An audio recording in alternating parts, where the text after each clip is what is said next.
Okay. What's up? I just had a couple questions, and I mean, like, I mostly understand what you're saying. I'm not vegan, but like, I mostly get it. But my thing is, I feel like a lot of people, like where I'm from rural Pennsylvania. So there is a lot of farming, and I don't quite agree with that.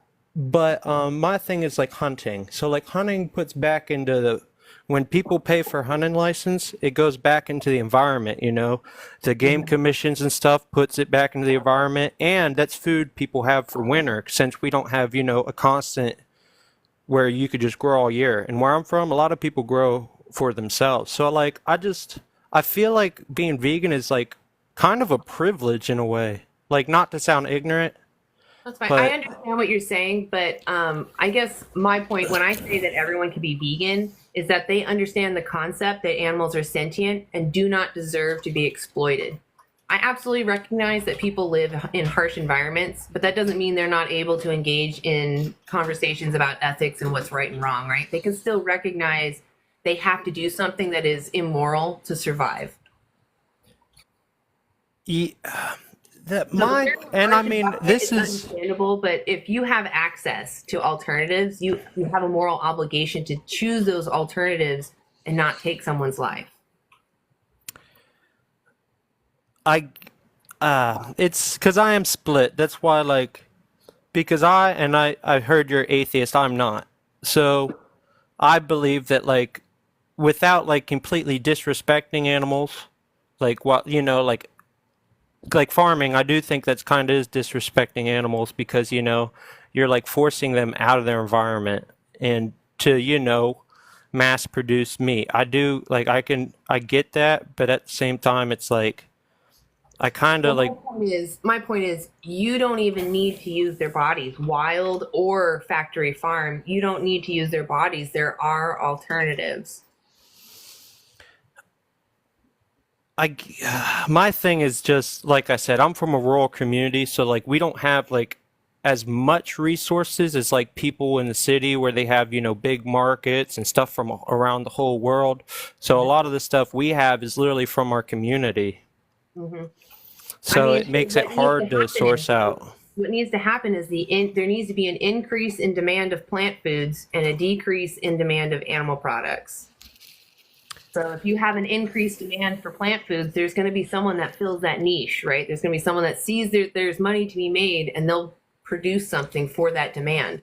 And if there's a less demand for the animal products, then people won't produce as many. You know, I think I can agree with that. It's just hard because of, it's hard to get everyone else to Of have course. that mindset to be able Of to course, do that. you can only control yourself. You can only take your own principles and decide where you're going to put your support, right? That's all you can ever do. But if we collectively agree that we shouldn't exploit and unalive people unjustly, then we would all add a demand for alternatives and decrease the demand for harm.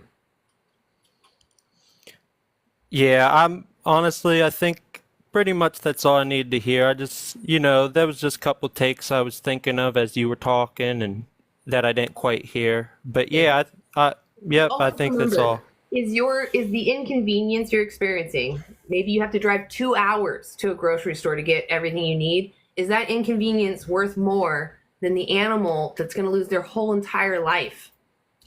That's what you're weighing out every time. I And mean, I understand personally, that there are times when that's going to happen, but most people in this world do not need to harm animals to survive. We biologically can thrive on plants. So if you have access to those alternatives, you will thrive without harming animals. yeah, I just think of it because personally I am low income, so like I don't have really the means of transportation to be able to travel that far, even though it'd only be about an hour for me, not two. Mhm. But so that's where I'm thinking is in like my moral perspective is like there's people that, not everyone is as privileged as people who are in, cities or close to the cities, like rural areas, there's not Is as it much going privilege? on. Is it privilege to think or to acknowledge that someone is sentient? Does it take privilege to recognize that? I mean, no. Exactly.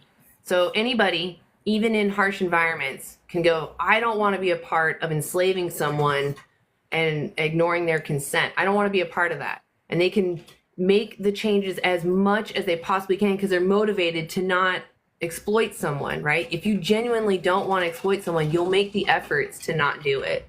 And you'll figure out whatever it is you need to do. I understand you said you don't have a way to the store. I don't have a solution for you.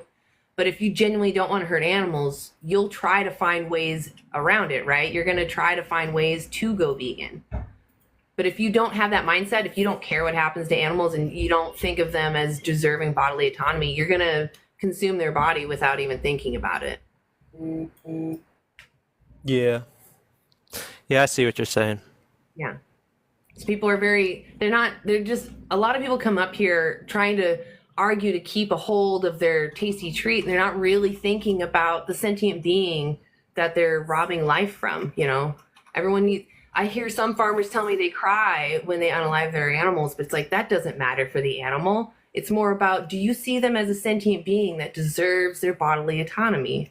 And if that's the case, you will avoid harming them as much as you possibly can. Yeah, I get that. And I just wanted to just quick a little background. Like I was as growing up, I was into the farming. I was even briefly pork certified, which was only on paper. It just means I passed a test. And I went hunting once, and I have, as I got older, I have started to like understand that, you know, like especially mammals, they are, like you said, more sentient. But what do you think about like animals like reptiles, where it seems like their only instinct is survival? I mean, they're still sentient. They still feel, they have the capacity to suffer and feel joy. They have preferences. A lot of animals out in the wild specifically have, well, even domestically, have hierarchies. So they remember individuals because of the hierarchy. You know, you got to stay in your place. So, wait, what was your question? Maybe I didn't answer it. Well, well, no, I think you kind of did, because I think I was just being a little bit ignorant, because I was always told, like, at least like reptiles, I was always told like they kind of lack emotion and stuff, which is why like I Doing their would thing. almost separate them from like other animals like mammals. And I mean, they're still sentient beings. They still can suffer. They have preferences. They just don't look and think like us. That's it. yeah, I see what you're saying. Not, I know I'm not saying I'm eating reptiles. No, I I don't think I've understand ever you're eaten a asking. reptile. Right. But I was just curious about, you know, if there was like a difference between what you thought. But I guess what you're saying makes absolutely like Yeah, 100% sense. this goes down to fish even. They're sentient. They've been shown that they feel pain. Again, they have hierarchies. They use tools even sometimes. So, you know, if they have the capacity to move around typically, if they feel pain and have nervous tissue, and they have some kind of ganglia, then I will assume that they're sentient and I'll try not to harm them if I can. Yeah, yeah. Well, that's all I really had. Cool. Well, I appreciate you coming up and, you know, Yeah, thank you. you ever, well, I do want to give you, have you ever seen the movie Dominion? No, I'm not, I don't really watch movies. Okay, it's a documentary. It just shows you the standard practices. It's not even the worst of the worst. It's just standard practices, and it just shows you all the industries. It shows you not only our food industry, but our clothing, like textiles and stuff. It shows all of the exploitation of animals in just standard practices. And that's what, you know, for you to remember what you are demanding when you purchase those things. Well, I mean, I do, like I said, I was pork certified, so like I like at least book, I learned about like what happened to like pigs, and I like pigs. So that's why like I never really got into farming, because I was like, wow, that's kind of messed up. Yeah, they're really intelligent. Yeah, like they're, yeah, basically like a dog. So I always wanted a Exactly. pet pig too. Yeah, and like you wouldn't send a dog to the slaughterhouse because you know they would suffer through that process. Yeah. Yeah. So I'm just telling people to recognize that with other animals. Yeah. Yeah. All right. Well, I appreciate you coming up. Yeah, thank you. Yeah. You have a great rest of your day. Yep, you too.